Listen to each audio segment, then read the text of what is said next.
जब भी कोई पुरानी इमारत दिखती है तो उसके साथ विरासत जुड़ जाती है। सियासत में भी कुछ ऐसा ही होता है। कुछ नेता ऐसे होते हैं जिनके साथ विरासत जुड़ी होती है, लेकिन सियासत का आज का दौर थोड़ा अलग है। आवाज़ें अब शोर में तब्दील हो रही हैं। खुद को सही बताना और दूसरे को गलत बताना सियासत की रवायत बन चुकी है। सियासत में विरोध और दुश्मनी के बीच का फर्क बारीक हो चुका है। सियासत को काजल की कोठरी भी कहते हैं, लेकिन उस कोठरी से एक रोशनी की उम्मीद भी रहती है। आज भी इस दौर में भी कुछ नेता ऐसे हैं जो सियासत में शुचिता को बनाए रखे हैं। आज चलते चलते हम जिस मेहमान के पास पहुंचे हैं, ये उन्हीं नेताओं में से एक हैं। नाम है डॉक्टर दिनेश शर्मा। यूपी के डिप्टी सीएम रह चुके हैं, लखनऊ के मेयर भी रह चुके हैं। ऐसे मेयर जो रिकॉर्ड वोटों से जीते थे, फिलहाल राज्यसभा सांसद हैं। जब ये बोलते हैं तो ना सिर्फ इन्हें सुना जाता है बल्कि समझा भी जाता है। डॉक्टर साहब, बहुत बहुत स्वागत है आपका। बहुत धन्यवाद, बहुत आभार आपका। आज की सियासत में शुचिता के लिए बहुत जगह नहीं है, आदर्शों के लिए, लेकिन फिर भी आप प्रासंगिक बने हुए हैं। संघ की पृष्ठभूमि ऐसा नहीं है। संघ का लाखों कार्यकर्ता, भारतीय जनता पार्टी के लाखों कार्यकर्ता और नेता इस शुचिता, पारदर्शिता, समन्वय और सौहार्द के प्रतीक हैं। इसलिए मैं ऐसा हूँ अकेला, मैं बड़ा खतरनाक है। और मैं कभी मैं नहीं, मैं तो हम के उस पर विश्वास करता हूँ।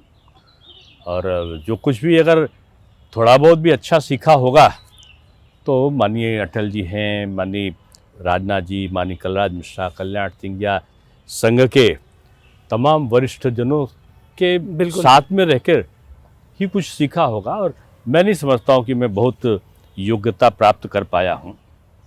आपकी जो सियासत है उसको कुछ लोग डिफेंसिव पॉलिटिक्स कहते हैं कि डिफेंसिव रहते हैं, बहुत विपक्ष पे ज़्यादा आरोप भी नहीं लगाते हैं, तो इसका कुछ नुकसान नहीं झेलना पड़ता है सियासत में? बड़ी लकीर खींचनी चाहिए।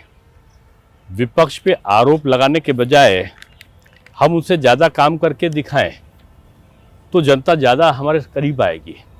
अभी आप बोल रहे हो कि लखनऊ में मैंने रिकॉर्ड मतों से जीता, दूसरी बार जीता, 11 साल महापौर रहा, तो क्या ऐसा तो नहीं केवल हम विपक्ष की आलोचना कर लेते या उस समय सत्ता पक्ष था और उसी से मैं बड़ा नेता हो जाता है? काम किया होगा ना, बिल्कुल, तभी पब्लिक ने वोट दिया। जनता आप से काम करो, आप पारदर्शिता करो, अपनी विचारधारा को आगे ले जाओ, अपनी आइडियोलॉजी को आगे ले जाओ। दूसरे की आइडियोलॉजी का परीक्षण जनता करेगी। हमारी आइडियोलॉजी, हमारी क्रिया और कर्म का जो परीक्षण है ना, वो हम स्वयं करेंगे। हम स्वयं में अपनी गलती का तलाश करते हैं। बिल्कुल, हमें दूसरों की गलती की तलाश की जरूरत नहीं है। लोग सुख को ढूंढते हैं। मैं अपने सुख की जिम्मेदारी दूसरे को नहीं देना चाहता हूँ। अपने सुख और अपनी आत्म शांति और आत्मचिंतन का जो दायित्व वो मेरा स्वयं का है।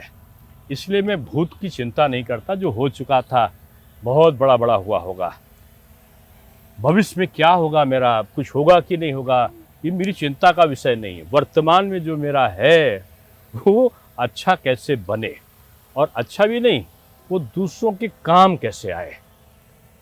तो आप अपना विश्लेषण स्वयं थोड़ी कर सकते हो। बिल्कुल, आपका विश्लेषण तो बहुत सारे लोग करेंगे। आप दूसरों की नीति पे थोड़ी चलोगे।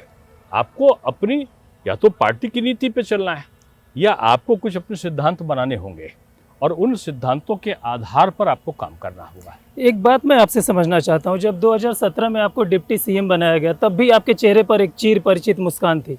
2022 में जब आप डिप्टी सीएम नहीं बने, वो मुस्कान नहीं गायब हुई, वो मुस्कान बरकरार रही। वो बढ़ गई। 25 तारीख संभवतः थी जिसका आप जिक्र कर रहे हो। 26 तारीख से मेरे कार्यक्रम लग गए। अच्छा, आप अभी कर रहे हो, बाहर देखो 500 आदमी खड़ा होगा इंतजार के लिए। 2 घंटे से वेट कर रहा था मैं। और मैं आने में इतनी जरूरी, आपके पास तक आने में मुझे 1.5 घंटा लगा है, 1.5-2 घंटा, जो कम से कम 700 से 800 लोगों को मैं मिलकर अंदर से आया हूँ। बिल्कुल, यानी मैं वार्ड का भी अगर कार्यक्रम होता तो जाता था। एक निश्चय कर रखा, दिन में 5 कार्यक्रम करने हैं, 1,500-2 हज़ार लोगों से मैं मिलूंगा। ये एक भूख होती है काम करने की, और जिसमें काम करने की भूख नहीं है, जिसमें अपने आपके कार्य को करने के बाद संतोष की अनुभूति ना हो, वो काम ठीक नहीं होता। और मैं समझता हूँ कि आज समय के बदलाव के साथ साथ जो राजनीतिक दलों का एक मान्यता है, समाज की बदलती हुई परिस्थितियाँ हैं, विश्व की बदलती हुई परिस्थितियाँ हैं, उनमें जो आप कह रहे हो ना अटैकिंग नहीं, ऑफेंसिव है। हाँ, ऑफेंसिव। अटैक केवल आपको देख के शब्दों से नहीं होता, शब्द से घाव हो जाता है और घाव वो जिंदगी भर उभरता नहीं। सियासत में शब्दों के मायने हैं। निश्चित रूप में आपकी विश्वसनीयता सियासत की सबसे बड़ी उपलब्धि है। लेकिन आज वही तो गिरती जा रही है, चाहे किसी दल की बात ऐसा करें। नहीं सभी में गिर रही हो, ऐसा नहीं है। आज भी लोग अटल जी का उदाहरण देते हैं, बिल्कुल। आज भी लोग कहते हैं कि मोदी जी ने जो निश्चय कर लिया और करके दिखाया है। शब्दों की भी वैल्यू है और निश्चय, दृढ़ निश्चयता की भी वैल्यू होती है। 2022 में जब विधानसभा के चुनाव थे तो खबर आई कि आप चुनाव लड़ने वाले हैं। फिर कुछ ऐसी पार्टी ने रणनीति बदल ली या फिर आप एमएलसी से ही संतुष्ट थे? देखिए, मेरा संतुष्ट और असंतुष्ट होना महत्वपूर्ण नहीं है। महत्वपूर्ण ये है कि हमारी पार्टी को मेरे द्वारा क्या लाभ होगा। बिल्कुल। इस पार्टी ने मुझे नाम दिया है, इस पार्टी ने मुझे पद दिया है, इस पार्टी के द्वारा मुझे सम्मान मिला है, सब कुछ तो इसने दिया है, अब मुझे देना है ना। तो इसमें मुझे जरूरी नहीं कि वो मुझे पद दे तब मैं उसके लिए काम करूं। काम के लिए बहुत सारे कार्यकर्ता, उनको काम कराइए ना। मैंने एक नारा दिया था, मैं युवा मोर्चे का 3 बार अध्यक्ष रहा। बिल्कुल। और सबसे लंबा अंतराल तक मैं रहा, उपाध्यक्ष रहा। मैं वार्ड का पदाधिकारी बना, मंडल का उपाध्यक्ष हुआ, जिले में कमेटी में रहा। मैं अनुसांगिक संगठनों को अगर देखो तो विद्या भारती, शैक्षिक महासंघ, शिक्षण मंडल, आपका प्रकृति भारती, भाऊराव सेवानाथ ट्रस्ट, हिंदू जागरण मंच, सेवा भारती, ये आप देखो मैंने सारे अनुसांगिक, विश्व संवाद केंद्र, आपके बारे में मैंने काम किया। कहा भी जाता है कि संगठन से लेकर सरकार तक की खाक छानी है इन्होंने। तो मुझे जो काम मिलता है, मैं से एक बार यही प्रश्न जो आप कर रहे हो ना, आदरणीय भंडारी जी ने मुझसे पूछा। सुंदर सिंह भंडारी जी प्रभारी थे भारतीय जनता पार्टी के, और पुत्रवत स्नेह मुझे उनका प्राप्त था। उनसे सब बहुत डरते थे। अच्छा। उनको अपना अभिभावक मानते थे, पार्टी के बड़े नेता थे। तो उन्होंने मुझसे कहा क्या क्या चाहिए। वो समझे कोई पद मांगने के लिए चुनाव हो रहा, टिकट मांगने आया है, विधानसभा चुनाव का समय था। तो आदरणीय भंडारी जी ने कहा तुम्हें चाहिए क्या। मैंने कहा जहां पर कम वहां पर हम। निकल गया मेरे मुंह से। बोले फिर से दोहराओ। मैंने कहा जहां पर कम वहां पर हम। मतलब क्या है इसका। हम कहा पार्टी को आपने मुझे अध्यक्ष बना दिया, मुझे कुछ नहीं चाहिए। जहां पर कमी पार्टी को दिखती हो आप मुझे वहां भेज दो, मैं काम करूंगा। और ये मेरा सौभाग्य था कि उस समय जितने लोगों के नाम के लिए मैंने अपनी जो मुझसे राय मांगे के दिया, वो सब जीत कर आए। तो ये नहीं है, पार्टी माँ की तरह होती है, पिता की तरह होती है, और उसके द्वारा कोई चीज़ निर्देश किया जाए तो सहजता लेना होता है। अब मैं उप मुख्यमंत्री बना तो मैं एकदम कहर ढा दूँ। मैंने तो अपना घर भी नहीं छोड़ा, ऐशबाग की गलियों में रहता था और शायद 800 स्क्वायर फीट का घर था। ये तो मेरा दूसरा आवास मिलने का था, ये हमारा नहीं है, सरकार का है। तो उसको मैं रहता था वहाँ पे डिप्टी सीएम रहते हुए। बिल्कुल, मैंने कोई बंगला नहीं लिया था। तो उससे मैं बदल मोहल्ले में जैसे निकलता था, मेरे मोहल्ले में जाके पूछ लो, तो मैं वैसे ही चलता था, वैसे ही आता था। व्यक्ति पद के द्वारा सुशोभित नहीं होता, पद समय के अनुसार चला जाता है। पद के बाद 4 आदमी पूछने नहीं आते हैं। लेकिन मेरे साथ क्या हुआ कि जिस दिन पद गया उसके बाद हजारों लोग आने लगे, और बढ़ के पहले से भी। तो ये क्या होता है ना, जो आप कार्य करते हो, पद आपके साथ नहीं जाता। आपके जाने के बाद आपके कर्म, आपके कार्य, आपकी क्रियाकलाप, वो आपके साथ जाते हैं। बिल्कुल। बिहार चुनाव की बात कर लेते हैं। बिहार में चुनाव है, इससे पहले कि वहाँ की बात करें, उस चुनाव का यूपी पे क्या असर ये होगा? बिहार का चुनाव नहीं है, ये बिहार की विकास का, एक तरीके से विकास के लिए ये चुनाव है। और मैं समझता हूँ कि मोदी जी के नेतृत्व में अपनी 2/3 बहुमत से एनडीए की गवर्नमेंट बनने वाली है। इस बार नहीं लगता कि आपको चुनाव पहले से दिलचस्प है? मोर्चे बहुत ज्यादा हैं, प्रशांत किशोर भी एक नया नाम जुड़ गया, राहुल गांधी भी हैं। मोर्चे में मोर्चा लगा हुआ है। अब आदरणीय राहुल गांधी जी भी पहले मलेशिया, कोलंबिया, स्विट्जरलैंड, इटली, इनकी यात्रा में वो काफ़ी समय देना होगा उनको। प्रशांत किशोर के बारे में आप क्या सोचते हैं? जैसे कि एक धड़ा ये मान रहा है कि हवाबाजी है, प्रशांत जी दूसरा धड़ा एक अच्छे चुनाव विश्लेषक हो सकते हैं, एक अच्छे राजनेता नहीं हो सकते। राजनेता के लिए परिश्रम, राजनेता के लिए समर्पण, राजनेता के लिए अपने दलों की एक आइडियोलॉजी, ये बहुत काम करती है। कह रहे हैं 5000 गाँव की यात्रा कर चुके हैं।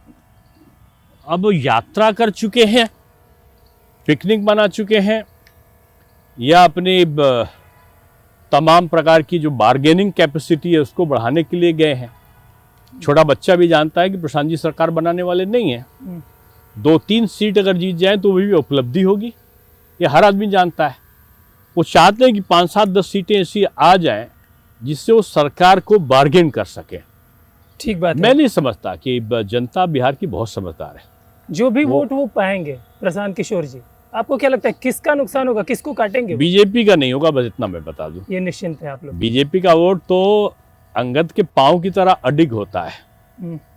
वो प्रत्याशी को भी नहीं देखता कि कौन है, वो केवल कमल के चिन्ह को देखता है। बिहार में जब भी बीजेपी की बात होती है तो एक आरोप लगता है कि बिहार में बीजेपी का अब कोई बड़ा लीडर नहीं बचा। सुशील मोदी थे, वो अब नहीं रहे। अरे अब क्यों बात ऐसा? होती है कि गिरिराज सिंह है, वो केंद्रीय मंत्री है। और जो भी एक तो आप लीडर वाला कॉन्सेप्ट को बदल दो। बीजेपी का एक ही लीडर है जिनका नाम आदरणीय श्रीमान नरेंद्र दामोदर दास मोदी है, नंबर 1। नंबर 2, बीजेपी एक कैडर बेस्ड पार्टी है। वो अपने संगठन के आधार पर अपने पार्टी के लिए काम करते हैं, और संगठन जिसको देता है उसके लिए काम करते हैं। ये दूसरे दलों में तो नेता चाहिए कि एक तरफ मुलायम सिंह जी होंगे, एक तरफ मायावती जी होंगी, अखिलेश जी होंगे तो चुनाव होगा। नहीं, बीजेपी में नेता के प्रति सम्मान है, लेकिन कार्यकर्ता की जो आइडियोलॉजी है वो उसके साथ घूमती है, उसका नेतृत्व करती है। सीएम कौन होगा बिहार में अगर आपकी सरकार बने? एनडीए का जैसे सर्वघोषित है, ये तो सब जानते हैं कि नीतीश कुमार जी के बारे में सभी को कोई गलतफहमी नहीं होनी चाहिए। यूपी की बात कर लेते हैं। यूपी में भी सब कुछ 2 मोर्चे की लड़ाई अब तक चल रही थी। 9 अक्टूबर को एक रैली होती है, मायावती की ग्रैंड एंट्री होती है, और तीसरे मोर्चे की शुरुआत हो जाती है। मायावती कितना असर डालेंगे, और असर डालेंगे तो किसके ऊपर असर डालेंगे? बीजेपी पे नहीं डालेंगे। बाकी मैं इतना कह सकता हूँ कि ये सपा, बसपा, माकपा, भाकपा, आप और दुनिया की और कोई विदेश की भी पार्टी ले आओ तब भी बीजेपी का मुकाबला नहीं कर सकते। 80-20 की लड़ाई आप लोग बताते हैं कि 80-20 की लड़ाई है यूपी में। 22% दलित अब आबादी तो कोई भी वो भी लड़ाई नहीं है। 22% दलित आबादी भी है। दलित को आप अलग करके क्यों बोलते हैं? आप और जगह से ये क्यों नहीं बोलते हो कि आप वहाँ पे क्रिश्चियन में भी 6-7 का अलग अलग वर्ग हैं, और ज़्यादा मुस्लिम में भी कई अलग अलग वर्ग हैं। मैंने अलग इसलिए किया कि मायावती इसका प्रतिनिधित्व करने का दावा करती है। किसने कह दिया कौन किसका प्रतिनिधित्व करता है? बीजेपी सब हिंदुस्तानियों का प्रतिनिधित्व करती है। जात का प्रतिनिधित्व ना बीजेपी ने कभी किया है, ना बीजेपी करना चाहती है। चलिए, सही बात है। मायावती जी आई, उन्होंने इतनी बड़ी सभा में जब संबोधन दिया तो सीएम योगी की तारीफ की, अखिलेश यादव के बारे में नहीं, तारीफ किस चीज की ये भी तो देखना चाहिए ना। हाँ, मैं उसी देखिए, योगी जी का एक कार्यशैली होती है, बड़ा स्पष्टवादी है और प्रतिशोध किसी के पक्ष में नहीं होता। उन्होंने जब इमारत बन गई तो अब उसको खंडहर बना देंगे क्या? तो उसकी मरम्मत उन्होंने, जैसे पर्यटक आते हैं उनका तो है कि उत्तर प्रदेश को एक पर्यटन का क्षेत्र बना दो। अब कोई इमारत अगर उनके कार्यकाल, मायावती जी के कार्यकाल में बनी है, अखिलेश जी के कार्यकाल में अगर लोहिया पार्क बनी थी, उसमें भी तो सारा अच्छा पुताई रंगाई से लेके और रोज की कटाई होती है, लोग सैकड़ों लोग जाते हैं ना, उसमें भेदभाव तो नहीं किया ना। तो ये एक मुख्यमंत्री के नाते जो दृढ़तापूर्वक उन्होंने काम किया बगैर भेदभाव के, उसका उदाहरण उन्होंने दिया, क्योंकि उनके पास आरोप नहीं है। लेकिन अखिलेश यादव कह रहे हैं ये बीजेपी की बी टीम है। वो ये नहीं कहेंगे तो वो अपना आधार कैसे बनाएंगे? आजम खान जेल से बाहर हैं, अखिलेश यादव उनसे मिलने गए, बताया कि ये पार्टी के हमारे प्रमुख दरख्त हैं, और कुछ लोग इसे कह रहे हैं कि पॉलिटिकल स्टंट है। अब देखिए, ये दूसरे दल का आंतरिक विषय है। 2 लोग मिले हैं, अब दिल जले हैं कि दिल मिले हैं, ये तो उन दोनों के बीच की बात है। आप कह रहे हैं कि 2 आपसी बात है, लेकिन आजम खान एक यूपी की सियासत के मुस्लिम में बड़े चेहरे माने जाते हैं, तो आपको नहीं लगता कि 2027 के चुनाव पे इसका असर पड़ेगा? अखिलेश यादव जाके उनसे मिल रहे हैं। इतना जानता हूं केवल कि बीजेपी पर कहीं किसी भी चीज का असर नहीं पड़ना है, क्योंकि बीजेपी पे असर किसी चीज का है तो उत्तर प्रदेश की महान जनता का है, जो चारों तरफ मेट्रो देख रही है, जो चारों तरफ हाईवे देख रही है, जो चारों तरफ एक्सप्रेसवे देख रही है, जो 2 हवाई अड्डे थे उनकी जगह में 22 हवाई अड्डे देख रही है, जो आयुध का यहाँ पर डिफेंस कॉरिडोर देख रही है, उसको हम लोग देखते हैं। हम किसी विपक्ष का नेता कौन सी तैयारी कर रहा है, ये उसका अपना काम है भाई। चलिए करो, हम अपना काम तुम अपना काम। आपके सियासी करियर की थोड़ी बात कर लेते हैं। आपके सियासी करियर में वो टर्निंग पॉइंट क्या रहा? साल 2004 में बताया गया कि आपको संयोजक बनाया गया जब लोकसभा चुनाव में, अटल जी के चुनाव में, तो वो आपके करियर का टर्निंग पॉइंट बताया जाता है। ऐसा नहीं है। मैं युवा मोर्चा का अध्यक्ष, मैं उपाध्यक्ष बना था 89 में, 92 में मैं प्रदेश का अध्यक्ष बना, 3 बार मैं अध्यक्ष रहा। माननीय अटल जी की सदकृपा से मुझे पूरे देश की युवा नीति बनाने का काम मिला और मैं राष्ट्रीय युवा आयोग में रहा 3 साल से भी ज़्यादा। और आदरणीय मनमोहन सिंह जी ने जब अटल जी की सरकार हट गई तो उन्होंने अपनी कलम से कर दिया कि नहीं, ये पूरी राष्ट्रीय युवा नीति बहुत अच्छी बनाएंगे। मेरी टीम, हम लोगों को 2-3 लोगों की जो टीम थी, और उसके पहले मैं पर्यटन का चेयरमैन बना तो पर्यटन की नीति बनाया। अच्छा। सारे जो पर्यटन के जो होटल्स थे घाटे पे सब प्रॉफिट पे कन्वर्ट हो गए थे। उसके बाद मैंने पर्यटन नीति बनाई। पर्यटन में मेरे अंडर में पीएचडी भी हुई। मेरे अंडर में 2 दर्जन से ऊपर पीएचडी हैं। मेरे अंडर में मैंने कई देशों का मेरे लेक्चर्स हुए हैं। मेरे कई पेपर नेशनल इंटरनेशनल के छपे हैं। 6 पुस्तकें हैं मेरी। तो मेरा एकेडमिक कैरियर भी रहा। और उसके दौरान मुझे अचानक टिकट मिल गया अटल जी का, अन्य की कृपा से, और मुझे महापौर लड़ना पड़ा। महापौर में भी 2 लाख रुपए, 3 लाख रुपए से ऊपर मैंने खर्च नहीं किया और दोनों बार लड़ा, दोनों बार जीता। 11 वर्ष तक रहा। माननीय न्यायालय के आदेश से 1 वर्ष मेरा बढ़ा, 10 साल ही था। उनका नहीं, यही करने, इनको कंटिन्यू रखा जाए जब तक। आपके नाम रिकॉर्ड भी दर्ज हुआ था Limca book of the record में, मेरा नाम सबसे ज्यादा जीत का आया, 1,71,000 वोटों से। अब जो काफी बड़ी लीड थी, क्योंकि वो समय 110 वार्ड थे और कुछ ही वार्ड रह गए थे मेरी जीत के, बाकी सब जीत कर आया था। हिंदू ने भी दिया, मुस्लिम ने भी दिया। सारे मुस्लिम बाहुल क्षेत्र जो थे, 27 वार्ड थे, उसमें से 25 वार्ड में मैं जीता था। तो रहा। अटल जी की सियासत को आपने बहुत करीब से देखा है। वो एक चीज जो आपने उनसे सीखी और आप चाहते हैं कि आज के भी जो नेता है वो उनसे सीखे? अटल जी तो बहुत बड़ा हृदय पुरुष थे, जिनके दिल में अगाध स्नेह, प्यार और एक राष्ट्र निर्माण की संरचना का एक रोड मैप था। और उनको मैंने बहुत करीब नहीं, बहुत ही करीब से देखा है। मैं साथ में गया हूँ, पारिवारिक काम था तब भी गया हूँ, कहीं का उनका दौरा होता तब भी ले जाते थे। लखनऊ में वो हो तो आप आसपास होते थे? लखनऊ के बाहर भी ज़्यादा रहा। अच्छा। तो बहुत कुछ सीखा है। वो अटल जी को इतने कम शब्दों में तो आप परिभाषित नहीं कर सकते। बिल्कुल नहीं। लेकिन उनसे सीखने का, समझने का अवसर मिला है। एक दिन वो उन्होंने कहा क्या कर रहे हो? मैं कहा आपसे सीख रहा हूँ। बोले सीखना नहीं, जीतना भी है। जो सीखता है वो जीतता है, जो जीतता है वही काम करता है। तो अटल जी का एक वाक्य मार्गदर्शन कर जाता है पूरा। एक पर्सनल सवाल आपसे करता हूँ। आपकी शादी का किस्सा बड़ा इंटरेस्टिंग है, बताया। 250 से ज्यादा पर्ची निकाली गई घर वालों ने, तब जाके शादी हुई थी। ये क्या था? लोग क्या है, जहाँ टहल रहे हो आप, ये जगह थी, इसमें साल में एक बार हमारे परिवार का गेट टुगेदर होता है। अच्छा। बहन, बहनोई, चाचा, चाची, ताऊ, ताई, सारा इकट्ठा। तो आजकल तो 1-2 बच्चे होने लगे तो सारा संबंध ही खत्म हो रहे हैं, लेकिन मेरा परिवार बड़ा था तो सारे लोग इकट्ठा होते साल में। एक पिताजी करते थे। अच्छा। उसमें ग्रीवांश से सबके होते थे। बाद में खाना होता था, यहाँ पर मंच बनता था, सामने खंबा जो है, और यहाँ पे मंच पे जो होता था तो उसमें फिर सांस्कृतिक कार्यक्रम भी घर वाले ही करते थे। फिर वहाँ पे लगा, वहाँ पे खाना होता था। अचानक किसी ने कह दिया, पिताजी की तबीयत खराब थी और कार्यक्रम था कि इस साल ना करें, 1 तारीख को होता था। अच्छा। तो अम्मा बोली कि नहीं बेटा करो, पिताजी की तबीयत खराब, वो काम करते थे और कार्यक्रम, और तुम नहीं करोगे ठीक नहीं है। मैं अम्मा की बात बहुत मानता था, पिताजी की भी मानता था। तो मैंने कहा ठीक है, हम लोगों ने यहीं पर किया। पिताजी की तबीयत खराब थी, अम्मा का दिमाग बिल्कुल उदास था। तो हमने पूछा कि वो खाना नहीं खा रही थी कुछ। अच्छा। तब तक यहीं पर किसी ने कह दिया, एक रमेश कपूर बाबा थे संभवतः, पार्षद हुआ करते थे। अच्छा। बोले अम्मा डॉक्टर साहब की शादी कब करोगी? एकदम से निकल गया, 16 तारीख को करेंगे।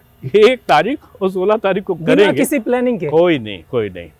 दूसरे दिन क्या हुआ कि सहारा टीवी में एक डॉक्यूमेंट्री बना दी मेरे जीवन पे। कहा मोस्ट वांटेड दूल्हा, मेयर करेंगे विवाह, कहाँ करेंगे पता नहीं। यहाँ एक अजय श्रीवास्तव जी जागरण में थे, पत्रकार, नगर निगम को देखते थे, बड़े वरिष्ठ पत्रकार हैं। उन्होंने मोस्ट वांटेड दूल्हा निकाल दिया। कई नाम भी निकले थे कि... नहीं, मेरी कहीं से मेरे कार्यक्रम में मैं पगड़ी था, पहने हुआ फोटो निकाल दिया और कहा कि मेयर दूल्हा बनेंगे, और इतना बायोडाटा इतना वो आया, ऐसे निकाल दिया कि बायोडाटा उनके घर वाले कलेक्ट कर रहे हैं। तब तक एक मेरे मित्र थे सुधीर मिश्रा जी, आजकल नवभारत टाइम्स के संपादक हैं, उन्होंने एक और स्टोरी निकाल दी और उन्होंने मेयर कितने, कब मेयर रहते, किनकी शादी हुई, क्या हुई, और मैं अटल वंशी, दिनेश शर्मा, गृहस्थ जीवन की ओर, और पता नहीं बहुत लंबा सा वृत्तांत निकाल दिया। अब दूसरे दिन से अम्मा के पास बायोडाटा पे बायोडाटा जो पहले थे वो रखती थी बायोडाटा, 267 बायोडाटा आ गए। अब 1 तारीख से वो बढ़ते बढ़ते 9 तारीख हो गई। तय था 16 तारीख को शादी होनी है। 8 तारीख रही होगी। आदरणीय कलराज मिश्रा जी मेरे राजनीतिक जीवन में भी, पारिवारिक जीवन में पिता तुल्य हैं। उनके बेटे की शादी थी 14 फरवरी को। तो कलराज जी ने एक टीवी चैनल को बयान दे दिया, लोगों ने कहा कलराज जी आपका एक बेटे की तो शादी हो रही है और दूसरे दिनेश शर्मा तो चुपचाप कहीं से करेंगे, किसी को कार्ड भी नहीं छपाया। तो उन्होंने कहा नहीं, दिनेश भी मेरा बेटा है, जहाँ से अमित की शादी होगी यानी उनके बेटे की, वहीं से उनकी करेंगे। 14 को उनकी, 15 को मेरा तिलक वहां से घोषित कर दिया उन्होंने। 16 को अब उन्हीं का मंडप और उन्हीं का सब बना हुआ था। शादी नहीं, तिलक के लिए कॉल्विन कॉलेज में। अच्छा, ये सामने इस गेट के। तो अब मैंने ना कार्ड दिया, ना मैंने किसी को फोन किया, कुछ नहीं। एक ने किसी को दूसरे को मैसेज, दूसरे ने तीसरे, अपने आप। तो भी काफी भीड़ हुई थी उस समय। 20 से 25 हजार लोग का अनुमान था कि इतने लोग आए।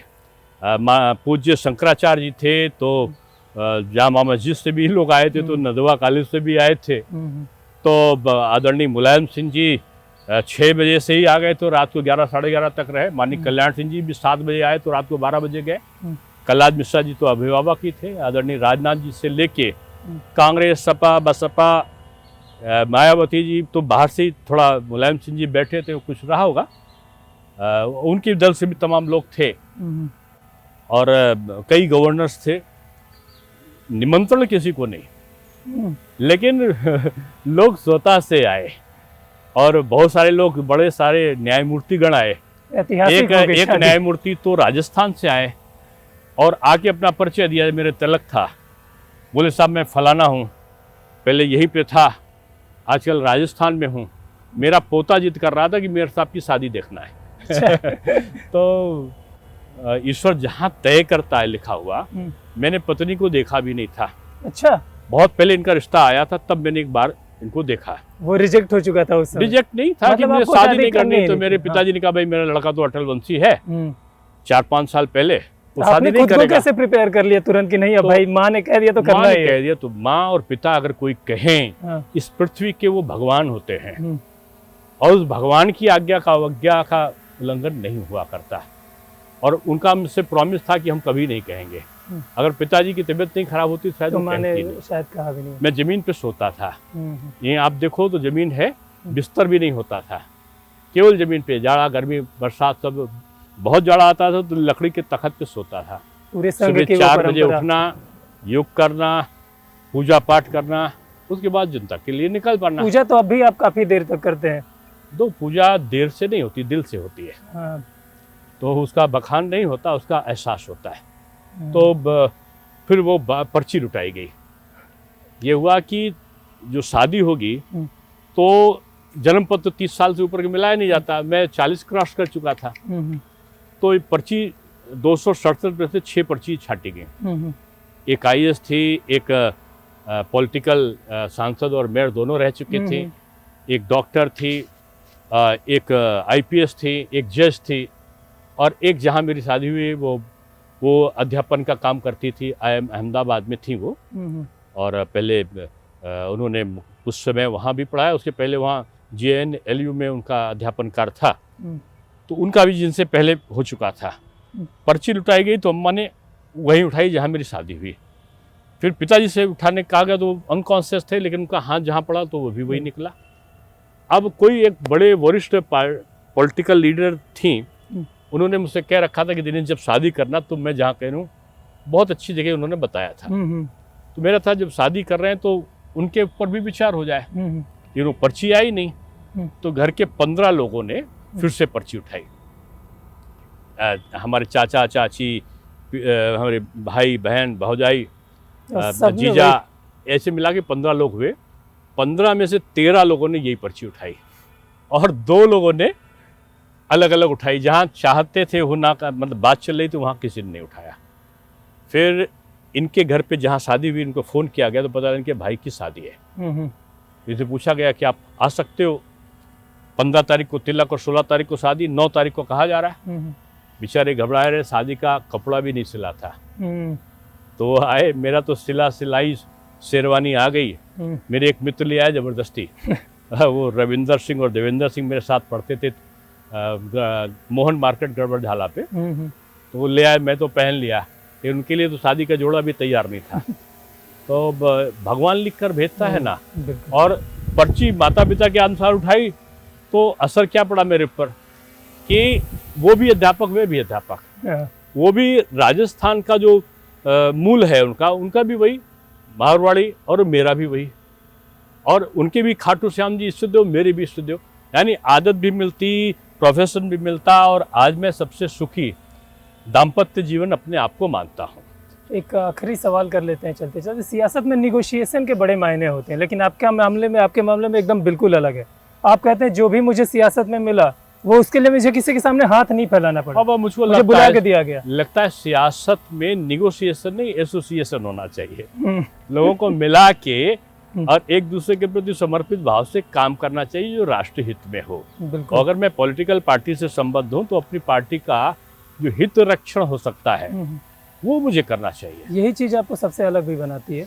चलते चलते एक रैपिड फायर कर लेते हैं, बस आखिरी यही है। कुछ नाम मैं लूंगा, उनके बारे में आपको एक शब्द जो भी दिमाग में आएगा बताना होगा। अटल जी। एक बृहद व्यक्तित्व के, विराट व्यक्तित्व के व्यक्तित्व। पीएम मोदी। बेजोड़।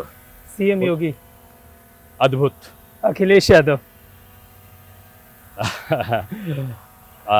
अच्छे व्यक्ति, लेकिन संभावनाएं हैं, बहुत सारी चीज में सुधार की भी जरूरत है। राहुल गांधी। व्यक्तिगत रूप में अच्छे व्यक्ति, राजनीतिक रूप में अभी बहुत सीखने की जरूरत है। अब तो सीखने की उम्र जा रही है। इसके आगे का आप जोड़ लो। मायावती। बहुत संभावनाएं हैं उनमें। बहुत बहुत धन्यवाद डॉक्टर साहब हमसे बात करने के लिए। बहुत अच्छे प्रश्न किए आपने।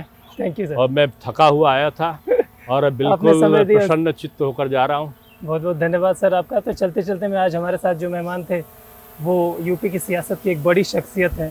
चलते चलते के अगले एपिसोड में फिर आपसे मुलाकात होगी किसी और शख्सियत के साथ। देखते रहिए DD यूपी।